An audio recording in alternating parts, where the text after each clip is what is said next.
Hi, I'm Carmen. And I'm Steven, and this is Vienna Past and Present, where we walk through the gilded and sometimes not so gilded halls of Vienna's history. So, we all know that skiing is basically the only sport that Austria is really good at. Well, maybe we don't all know that, but I'm just going to assert that. But would you come to Austria to go skiing indoors? Long before indoor ski halls became the stuff of Dubai holidays, Vienna, of all places, decided that indoor skiing was the next big thing. Yes, in 1927, right in the middle of a famously mountainous, snow-covered country packed with actual outdoor skiing, somebody thought, you know what the city needs? An indoor ski hall built inside of an old train station. This story has some surprises, too, on top of that one.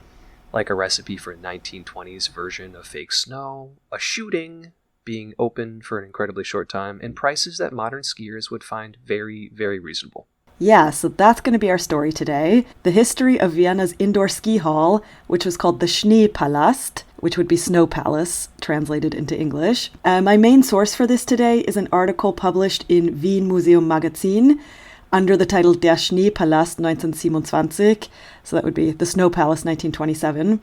One of the authors of that article is a friend and ex-colleague of mine, Cool. Which is how I first heard about this story. So I asked her how she came across the story, and she said that she used to live in the area that we're going to be talking about today, and as a historian, decided to Google her neighborhood, and that's how she stumbled across a newspaper article about the Schneepalast, did some more research, and ended up publishing her own article a couple of years later. That is really cool, and I just want to point out, are we just one of those shows that reads Wikipedia and summarizes it for you? Not all the time.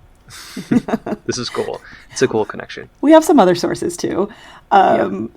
So we are going to link the article in the show notes. It's officially only available in German, but your browser translator will provide a pretty decent translation for all you non-German speakers out there if you want to check it out. So, Steven, had you heard of a ski slope in Vienna before? What's your association in general with indoor skiing? Gosh, I think, like most people, I associate it with the Middle East now, but quickly did a little research. Vienna was actually the first, and there wasn't another attempt at an indoor ski hill until the 1960s in the UK, which allegedly featured plastic bristles instead of snow. So that should give you an idea of the technology levels we're going to be dealing with today. We're talking about decades before that plastic bristle attempt.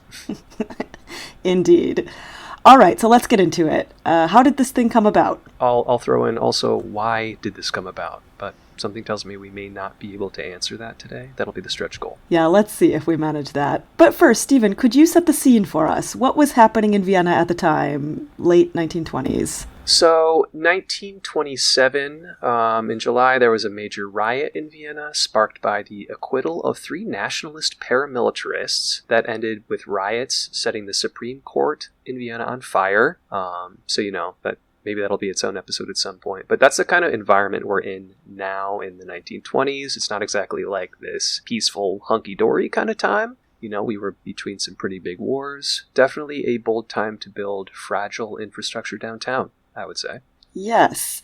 So against that backdrop, we have one Dagfinn Carlsen. Great name. A great name, right? Mm-hmm. So he was a Norwegian ski jumper and film star who married an Austrian woman and moved to Vienna. And while he was living in Vienna, he visited an expo in Berlin. And, this was the era of expos and world fairs, I think. Right. It's how people found out about things.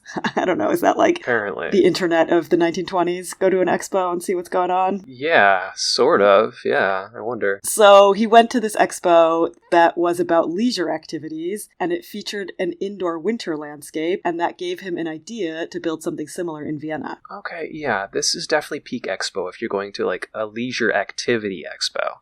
They were definitely huge. Anyway. Right. So out of that, the idea for the Wiener Schneepalast, or the Viennese Snow Palace, was born. First, Carlsen had to find an appropriate location for this new idea of his, and he found that location in the northwest train station of Vienna. That train station doesn't exist anymore, but it was the second biggest train station during Habsburg times, and it connected Vienna to Prague, and then further on to Dresden and Berlin. So it was one of the main kind of connectors between Vienna and other parts of the monarchy, and then Germany as well. But after the collapse of the Habsburg monarchy, the train station lost its importance as the main connector between these lands. So the Habsburg lands of Bohemia and Moravia, which are now the Czech Republic, and these parts of Germany, and so the train station was closed in 1924. Okay, I'll just take this time to say, a fake ski hill where part of your empire used to be. I think there's some joke in there somewhere, right? Yeah, probably. Anyway, by the time Carlsen was looking for a location for his indoor ski hall, the Northwest train station had been out of operation for several years, and Carlsen decided that it was just the place to build a year-round permanent indoor ski hall for the citizens of Vienna. He needed a large building to accommodate his grand ideas, and the Austrian Federal Railways, which still owned the building, were interested in putting this empty building to profitable use. So it was kind of a win-win situation. The ski hall was built in a matter of months. Carlsen applied for a license to operate a commercial business inside the train station in the summer of 1927. He got some investors on board as well, including a department store and a beer company, and then he got to work building a ski slope, a ski jump, and a toboggan run. Okay. So construction started in July of 1927, and the opening was scheduled for September of the same year. Wow, okay, so he was quite a hustler for 1927. I still think of this time as like the time where people would have hardened ideas of what belongs in a city or what you can do with this. And yeah, he sounds very entrepreneurial and like visionary and okay. Yeah, he had ideas, and he was very good, or he, seemed to be very efficient in kind of realizing his ideas. Yeah. Because he only went to this expo a few months before, and then he had this idea, and then he got his license. Months, wow. Yeah, this was months. Interesting. And so he really, was gung-ho, and yeah, kind of a go-getter, I guess. Yeah. Anyway, so at this point, if you're following along, you might be asking yourself, did they even know how to make fake snow in 1927? Like, how are they going to do this? Yeah, that crossed my mind. And the answer is no, not really. So, the situation at the time was that there was a British diplomat named Lawrence Clark, I'm going to butcher this, Askoff, I have no idea how to pronounce this. Anyway, this British guy, he was the inventor of something called snow substitute. Any guesses what that could have been? Gosh, okay, I would just imagine like blocks of ice shaved down poorly, maybe if there's something else in there like fluffy cotton. I'm just imagining what they had around, but I have no idea. I kind of figured they wouldn't care about things being like highly flammable and deadly, so I thought cotton. Well, you're not too far off. The fluffy cotton is kind of going in the right direction.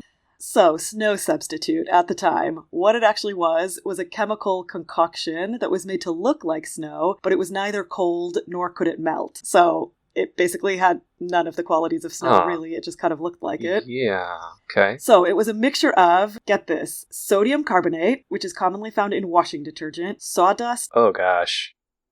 Okay. And water. So quite a mix, it's like soap, sawdust, and water. Oh, yeah. And Carlsen actually brought Askoff. How would you pronounce this name? Askoff? Okay, it's Ayscough. Yeah. Ayscough? I would say Ayscough, but I feel like some of these British-ish names, like that Cough, it could go out like 10 ways. So, Ayscough. Okay, we're going to say that, and, people can help us. Let us know if you know. Yeah. Ayscough, something like that. In any case, right. He was the guy who invented the snow substitute, right? And so Carlsen brought him on board to help him to actually put his Winter Wonderland together. So he got the actual guy with his fake snow to help him kind of get this all off the ground. Wonderful inventor. Okay. Yeah, I'm just wondering how this is like on your skin or your eyes, how that would feel after a day of skiing. Wow. We're going to get to that.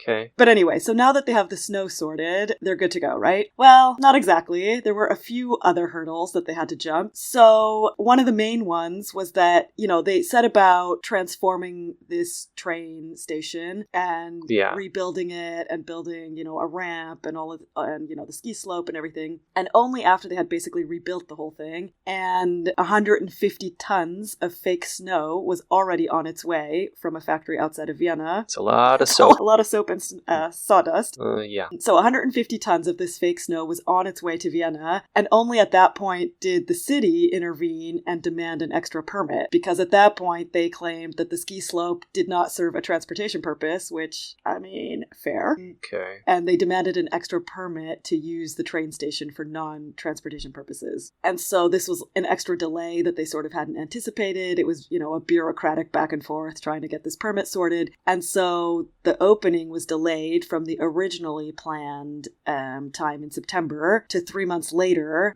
And it only finally opened on November 26th, 1927. Okay, we know how fast Dagfinn moves, all right? 3 months. He could, like, have an entirely different concept up and running, okay? His skill isn't he judged. So that's a pretty big delay. Yeah, I mean, honestly, I think if we look at this timeline, he started building in July, wanted to open in September. So the whole building process took, fast. less time than getting this permit figured out. Wow, yeah.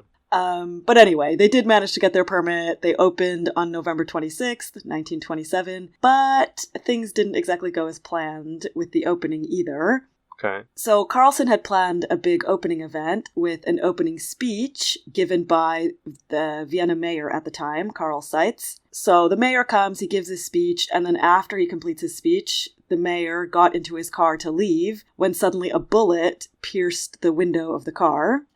So basically an assassination attempt on the mayor. Wow. And he was able to duck out of the way and was unharmed. And the shooter was arrested. It was a guy who belonged to a paramilitary group. And the 1920s were a time where there were lots of paramilitary groups, you know, sort of post-war. It was still a very uncertain time. So you had these sort of little militias that sprang up. Okay. And he belonged to one of these. All right. And, you know, attempted to assassinate the mayor. And so, of course, the assassination attempt made front page news and created a lot of publicity for the Snow Palace, because it was, of course, reported that this happened at the opening of this new indoor ski hall. And so this actually brought out a lot of people to the Snow Palace in its opening days. And it brought out so many people and so many crowds that the police actually had to partially close the building due to the large crowds on the first couple days that it was open. Wow, okay, what a mixed bag here. Like, I would think this would kind of test the limits of, like, all publicity is good publicity if you have just immediate shootings of high-profile people or attempted shootings. But yeah, I guess, like, the entire city would know that you exist on day one, basically. I mean, we were making fun of these people for, you know, making a mountain when they were surrounded by them, but obviously we were wrong, at least about the interest level. Yeah, you'd think an assassination attempt, it really could go either way, you know. But I guess it brought out the curiosity in people, and so they went to go see what this place was. Mm-hmm. So the Snow Palace opened under very dramatic circumstances, and it was very well visited in its opening days. What it actually offered was 2 ski slopes, a toboggan run with an electric lift system, which I assume was very modern at the time. That sounds very cool, yeah, for the 20s. Wow. Yeah, I think that was really at the sort of cutting edge of what was available at the time. Mm-hmm. And it also even had a ski jump that allowed jumps of up to 20 meters. But apparently that was reserved for competitive jumpers. I mean, I guess it would probably be a massive liability if just anybody could go down the ski jump, you know, on a soap and sawdust concoction of snow. I mean, yeah, like whatever liability meant back then, but right. So anyway, apparently the ski jump was for competitive jumpers. I don't exactly know how they, you know, checked for that. But I guess you had to have some kind of credentials. I'm sure it was really stringent back then, right? And so the ski jump itself, you know, you could jump up to 20 meters off the ski jump. And it was this very large wooden structure that had mats on it with then 10 centimeters of fake snow laid on top. And I mean, somehow, despite the fake snow being made of essentially washing detergent and sawdust, Carlsen also insisted on keeping the temperature just above freezing to make the experience more authentic. Okay. I mean, gosh, I feel like he's doing a lot with not a lot, but also kind of a lot. I don't know. It's like very high tech. I'm impressed, actually. It is high tech. I mean, it was ambitious, the entire undertaking, I would say. Yeah. Yeah. And actually, in the article that I mentioned, where I'm getting a lot of this information from, and that's going to be linked in the show notes, there's a lot of photos, actually, too. So historical photos of what this all looked like. And it's very cool. So I definitely recommend people to have a look. There's an image of the ski jump as it was being built, and you can kind of see how the whole thing actually look. Cool. So on top of that stuff, there was also a rental shop and a restaurant on site. Okay. Yeah, so you had everything you need. Very modern. Yeah. And the facility was open from 10 a.m. to 10 p.m. And I mean, I have to say, that's like better than opening hours now in Vienna. So the 1920s was doing some stuff right. You're right. From what you said, yeah. Yes. Our grocery stores close at 8. And you could go skiing until 10 p.m. apparently at this place. So Yeah. Wow. And as we mentioned at the very top, the prices were very reasonable. You could buy a ticket for 2 hours of skiing or ski jumping or whatever, tobogganing, at the cost of 1.5 shillings, which would be the equivalent of about €7 today. That is crazy cheap. Like, how much is a lift ticket for skiing there today, like if you were to go somewhere near the city? Well, near the city is not that expensive because we don't have really big mountains around here. But what is your guess? Okay. What is your guess in general? Oh, The U.S., well, I'm not going to say anything. What's your guess? yeah. Let's say you decide to go skiing to the most expensive place in Austria and you just buy a day ticket when you get there. Expensive. What's your guess how much that would cost? Okay, there's a lot of factors here. I haven't gone skiing in a couple years. I go around here in Seattle where it's kind of like a big corporate mountain kind of vibe. The most expensive in Austria, typical expensive. So I would say $80 would get you like a ticket, but that wouldn't get you any rental. Because I'm thinking like maybe it's a little cheaper. How did I do? How much does it cost where you're going skiing? I think typically, as of a couple years ago, if you were just going to like walk on, I think it would be like $100 would like get you on the hill. And then everything else you would have to then rent, which would be like often another 100. Or then if you're doing a season pass, this is like hundreds of dollars for like a season pass at one. And then maybe there's some like, reciprocity. But yeah, what is it like there? So your guess is actually pretty good. Okay. It's about, the most expensive places are like St. Anton or Lech, areas in like Tyrol. And it's somewhere around like €75 a day for like the lift ticket. And then you'll have rental on top of that, which will be, €50 a day or something. Okay, I'm going to Google this and just see what a daily lift ticket is. Crystal Mountain is a big one around here. One of the reasons that I asked you is because I haven't been skiing for some years now in the US, but when I do come to the US, I usually will go to Colorado or Utah or whatever to go skiing. And if you buy day tickets there, it's like $250. It's insane. You basically have to buy these season passes for it to be in any way reasonable. Oh. Yeah, but that's actually, that makes sense. So I'm looking here now for Crystal Mountain, at least near Seattle, there's different prices for every day. Oh. So if you go on a weekend, it's more expensive. If you're going to go like on a Tuesday, you can go for like half price. Oh, so this is, I haven't realized this. I usually just will show up. Yeah, I think Austria is looking into that sort of model too. That you have dynamic pricing, basically, so it's like cheaper when there's fewer people. Yeah, but it's really like if you go more than 3 times, just get a season pass. Like they're trying to kind of force you into that. And so what is the day pass cost there now?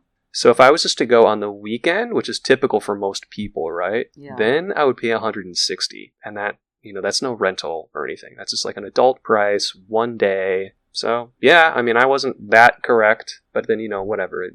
It's around 100 if you go like on a non-peak day. Okay. But yeah, but anyway, it's wild. There's a lot more American skiing in Europe because in some cases it's actually cheaper to fly here, ski here. I'm not surprised. Yeah. And people here are up in arms about it costing €70 because that's already very expensive. It used to be a lot cheaper. It used to be €7 is what you just said. Exactly. So we bring this podcast, okay? If you want a deal, bring this podcast and play it for them.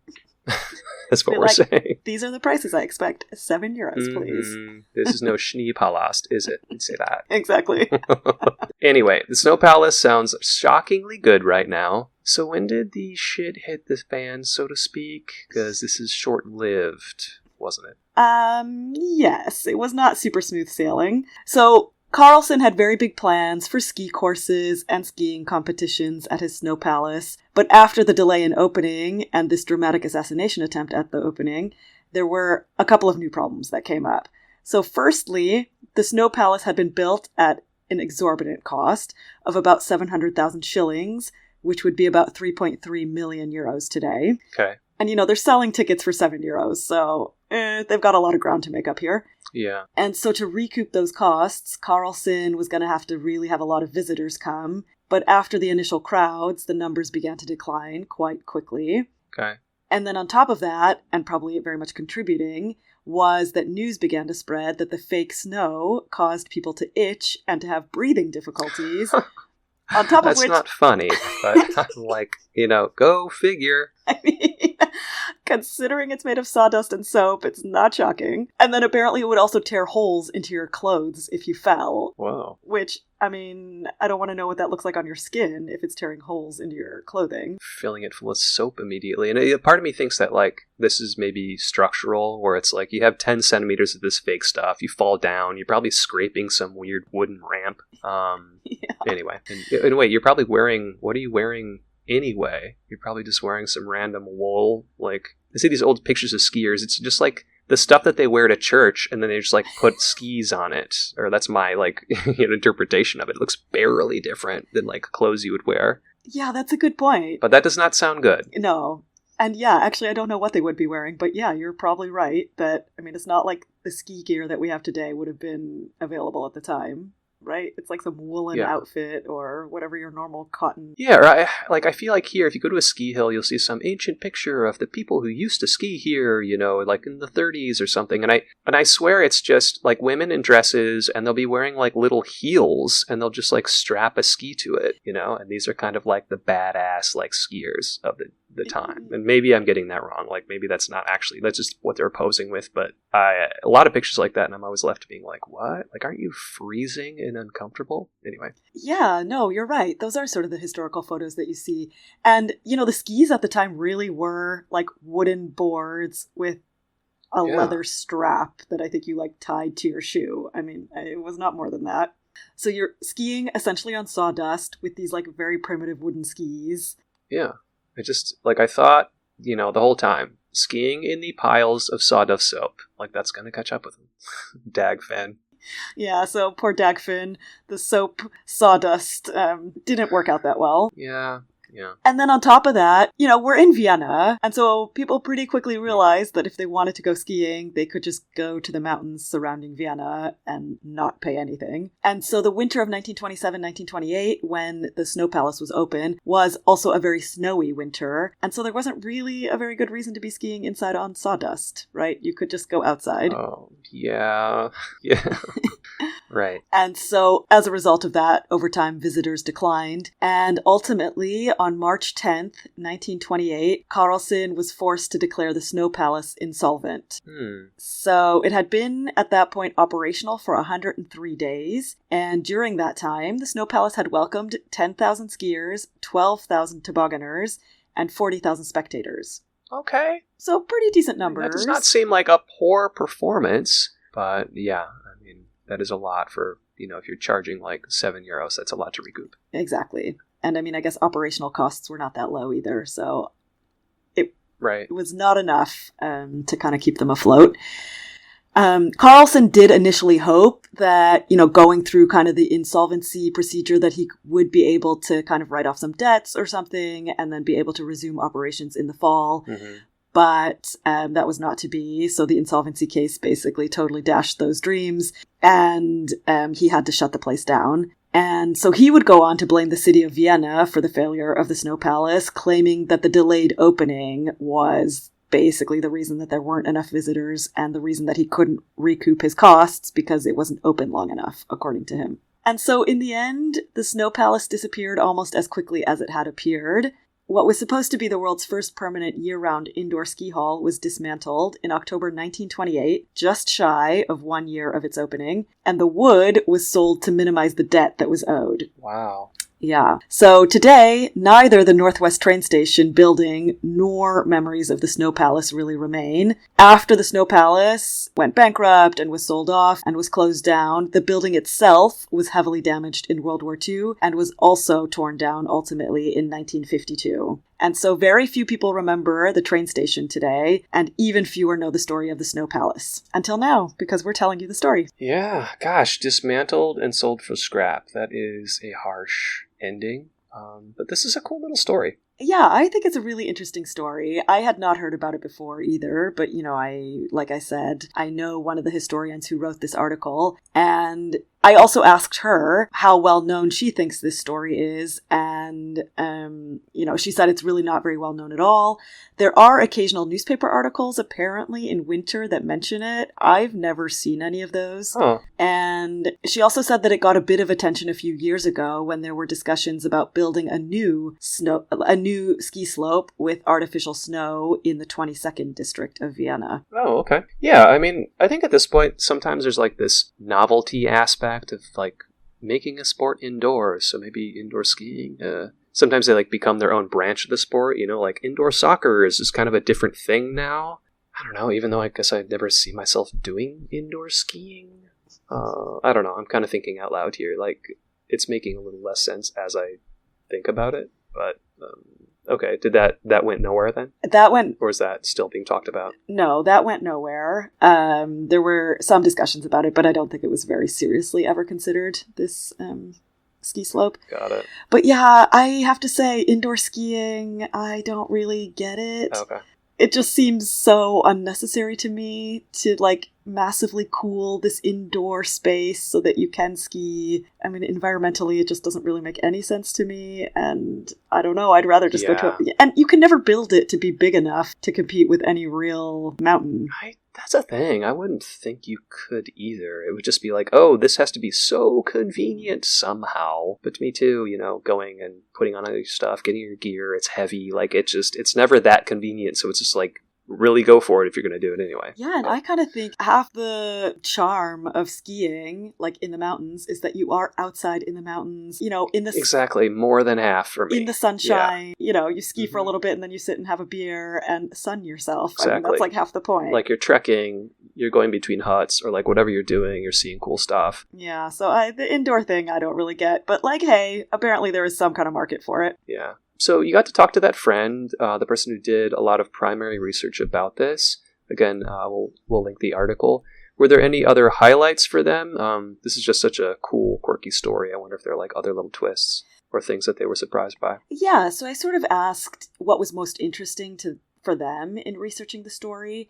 And, they said the fake snow was one big part of it, how the fake snow was made at the time, which, it does stand out. I am going to be processing that for a little bit, too. Yeah, right. Okay. Sawdust soap. I'd just be like, oh, what would I be doing? Closing my eyes? Would I be you can't do that in ski. So anyway.